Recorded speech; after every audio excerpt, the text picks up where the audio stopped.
ليه مشغول بحاجة واحدة؟ ازاي احقق حلم لحالي ماشي في الرحلة وحدي بكتب الفيلم. صعبة سهلة مش فارقة، قش الدنيا فينا حرقة. كل يوم زنقة عركة ماشية بالعزم مش بالبركة.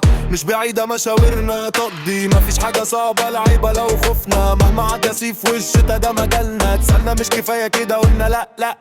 بنقول يا هادي بنرمي في شبكنا. شبكنا في عقل كام واحد بكلامنا.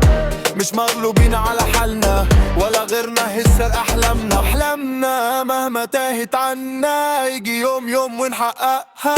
صباح جديد يا تسيب يا تخيب يا عسوكة تجلي فنعيد ونزيد ونسيب خروجات بفوت مواعيد ونسهر نتمرن عشان نوصل لبعيد. تحت الارض هتلاقي نبض، هتلاقي ناس كنسة الملاعب طول وعرض. عندنا نجوم كتير احسن ما الغرب. موهبة موجودة بس فين العرض؟ صاحب الطموح مش بس فلوس، في ناس لا بظهرها ولسه بتروح لبعيد بأحلامها ومش ناوي رجوع. عايزين نوصل صوتنا يبقى مسموع ونلف ندور ونشبنا الطول ونعدي السور. قالوا مش معقول قلنا معقول، شوفوا كم مجهول وتبوت تاني يوم مشهور. معروف في الكون علشان موهوب راجل وصبور.